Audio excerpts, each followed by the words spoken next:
شکر گزاری کے 10 طریقے جو آپ کی زندگی کی پریشانیوں کو سکون میں بدل دیں۔ صبر اور شکر عموماً یہ دو لفظ ایک ساتھ سننے میں آتے ہیں۔ آزمائشوں پر صبر کرنا اور نعمتوں پر شکر کرنا زندگی کو سہل بنانے کے دو خوبصورت اصول ہیں۔ آئیے آج شکر کرنا سیکھتے ہیں۔ قرآن پاک میں اللہ رب العزت ارشاد فرماتے ہیں، تم شکر کرو میں تمہیں اور زیادہ دوں گا۔ اللہ پاک کی عطا کی گئی زندگی پر راضی رہنا اور زندگی کا حسن بڑھاتی نعمتوں پر شکر ادا کرنا اس ذات مبارک کا اپنے بندے پر حق ہے، جس نے ہماری زندگی کو ان نعمتوں سے سجایا۔ سر سے لے کر پاؤں تک ہم اپنے جسم کے اعضاء اور ان سے جڑی نعمتوں پر ہی شکر ادا کرنے لگیں تو ان کا ہی شمار ممکن نہیں۔ آج کل کے مشینی دور میں ہم ہر شے کی سائنسی توجیہ تلاش کرتے ہیں، اور اس توجیہ کے ساتھ قرآن پاک کی یاد دہانی منسلک ہو جائے تو شک کی کوئی گنجائش ہی نہیں بچتی۔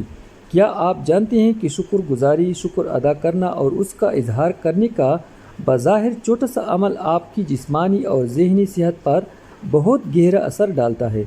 بارہا ریسرچ سے یہ بات ثابت کی جا چکی ہے کہ شکر گزار ہونا آپ کی خوشیوں کے ذائقے کو بڑھاتا ہے، بہتر اور پرسکون نیند کی وجہ بنتا ہے، جسم کو طاقت اور اعتماد فراہم کرتا ہے، بے چینی، اضطراب، انگزائٹی اور اداسی یعنی ڈپریشن کی علامات کے تدارک میں معاون ثابت ہوتا ہے، جسمانی درد میں بھی حیرت انگیز کمی کا باعث بنتا ہے۔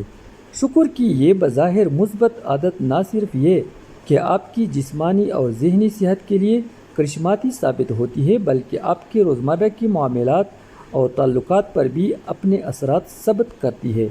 یہ عادت رشتوں کے بیچ کی کڑواہٹ کے لیے زہر قاتل کا کام کرتی ہے۔ آپ کے دفتر یا کام کرنے کی جگہ پر موجود لوگوں کے ساتھ آپ کے تعلقات کو خوبصورت بناتی ہے۔ زندگی کے معاملات کو لے کر شکایات، بے چینی، اضطراب اور انتہائی حالت میں دولت کی حوث کو چھوتی خواہش کی موجودگی میں اپنی زندگی میں موجود نعمتوں کا کفر کرتے لوگوں میں شکر گزار بننا نشے کی مانند ہے۔ آپ ایک بار اس کا اصل ذائقہ چکھ لیں تو پھر ناشکری کی کیا مجال کہ وہ آپ کے پاس پٹک بھی جائے۔ مرض بڑھتک یا جوجوں دوا کی مصداق آپ جتنا اس عادت کو اپنی زندگی کا حصہ بنائیں گے، اس کے معاملات و واقعات اتنے ہی مثبت اور خوبصورت ہوتے جائیں گے۔ ہماری زندگی شکر کے لائق نعمتوں سے بھری پڑی ہے۔ اب سوال یہ ہے کہ آخر آغاز کہاں سے کیا جائے؟ اس کے لیے چند معمولات پر نظر ڈالتے ہیں۔ نمبر 1، صبح کا آغاز شکر گزاری کے اظہار سے کیجیے۔ شکر کی عادت کا بیج بونے کے لیے سب سے زرخیز زمین ہے صبح کا وقت، یعنی دن کا آغاز ہے۔ سب تعریفیں اللہ کے لیے ہے جس نے ہمیں مارنے کے بعد زندہ کیا اور ہمیں آخر کار اس کی طرف لوٹ کر ہی جانا ہے۔ صحیح بخاری، صحیح مسلم۔ اللہ کے نبی صلی اللہ علیہ وسلم کی سکھائی گئی اس دعا سے اندازہ ہوتا ہے کہ صبح آنکھ کھلتے ہی سب سے پہلے شکر ادا کرنا واجب ہے کہ ہمیں موت نما نیند سے نکال کر ایک روشن دن دیا گیا۔ دن کے آغاز کی اس پہلی سوچ، پہلی دعا، پہلے شکر کا اثر دن بھر کے تمام کاموں پر پڑتا ہے۔ اس نئے دن کے لیے شکریہ اللہ جی، میں شکر گزار ہوں کہ مجھے ایک نیا عطا کیا گیا دن ہے۔ نمبر 2، عبادت کیجیے۔ دن کا آغاز عبادت یعنی نماز و تسبیحات سے کرنا اور اصل شکر گزاری کا ہی اظہار ہے کہ ہمیں ہمارے خالق نے ایک نیا دن نعمت کی طرح دیا ہے، سو اس کی عبادت اس کا شکر ادا کرنے کا ہی ایک طریقہ ہے۔ ہماری عبادات عموماً ہماری خواہشات اور اغراض کے ارد گرد گھومتی ہے، لیکن اگر اپنی عبادات کو شکر کی غرض سے جوڑ دیے جائیں تو اس کے فائدے دو چند ہو جاتے ہیں۔ میں شکر گزار ہوں کہ میری زندگی کی مشکلات مجھے مضبوط تر بنا رہی ہے۔ نمبر 3، روزانہ شکر گزاری تحریر کرنے کی عادت ڈالیں۔ شکریہ کے مصنف ڈاکٹر رابرٹ اپنی تحقیق کا ذکر کرتے ہوئے کہ 2 گروہوں پر تجربہ کیا گیا، ایک کو اپنی ڈائری میں ہفتہ وار 5 چیزیں تحریر کرنے کو کہا گیا جس کے لیے وہ شکر گزار ہیں، اور دوسرے گروہ کو وہ 5 چیزیں تحریر کرنے کو کہا گیا جس کے لیے وہ شکوہ کناں ہیں۔ پہلے گروہ کو اپنی خوشی، اطمینان، جسمانی اور ذہنی صحت میں اضافے کا اظہار کرتے پایا گیا، جبکہ دوسرے گروہ کا تجربہ اس کے الٹ تھا۔ نعمتوں کو شمار کرنا آپ کے نزدیک ان کی اہمیت کو بڑھا دیتا ہے، جس کے مقابلے میں شکایات اپنی اہمیت کھونے لگتی ہے۔ نمبر 4، غور و فکر کرنا یعنی مراقبہ کرنا، میڈیٹیشن۔ شکر گزار مراقبہ یعنی گریٹیٹیوڈ میڈیٹیشن، مراقبہ اور شکر گزاری مل کر آپ کی خوشی کو دوآشتہ کر دیں گے۔ اپنی زندگی میں موجود مثبت چیزوں پر شکر گزار ہونا اور منفی چیزوں کے اندر بھی مثبت تلاش کرنا اس مراقبے کی سب سے بڑی کامیابی ہے۔ یہ آپ کی خود اعتمادی میں اضافے کا سبب بنتا ہے۔ نمبر 5، چہل قدمی کیجیے۔ چہل قدمی کی عادت کے جسمانی صحت پر اثرات سے کسی انکار ہے۔ اس چہل قدمی کے ساتھ شکر گزاری کی عادت جوڑیے، جسے ماہرین نفسیات سیورنگ واک کا نام دیتے ہیں۔ چہل قدمی کرتے ہوئے شعوری طور پر ان چیزوں پر توجہ مرکوز کیجیے جنہیں عموماً آپ نظر انداز کر دیتے ہیں۔ وہ آپ کے جسم کو حرارت کا احساس دلاتا سورج ہو سکتا ہے یا خوشگواریت کا احساس دلاتی ہوا۔ کوئی کھلتا پھول یا کسی تتلی کا پل در پل سفر کرنا، کسی پرندے کا گیت یا کسی شناسہ کی آواز بظاہر بے ضرر چیزوں پر مثبت انداز میں نظر ثانی زندگی کو دیکھنے اور پرکھنے کا انداز بدلنے میں معاون ثابت ہوتی ہے۔ نمبر 6، ہفتے کا ایک دن شکایت سے مستثنیٰ قرار دیجیے۔ ہفتے کا ایک مخصوص دن زندگی سے تمام شکایات کو ذرا پرے کر کے صرف اور صرف نعمتوں کو گنیے۔ یقین کیجیے آپ خود محسوس کریں گے کہ آپ کی زندگی میں نعمتوں کے مقابلے میں آپ کی گنتی ختم ہونے کے امکانات زیادہ ہے۔ نمبر 7، شکر گزاری کا اقرار کرنا۔ میں شکر گزار ہوں کہ میری زندگی میں محبت کرنے والے لوگ موجود ہیں۔ میں شکر گزار ہوں کہ میں اپنی پسند کا کھانا چکھ سکتا ہوں، کھا سکتا ہوں۔ میں شکر گزار ہوں ہر اس چیز کے لیے جو میری زندگی میں موجود ہے۔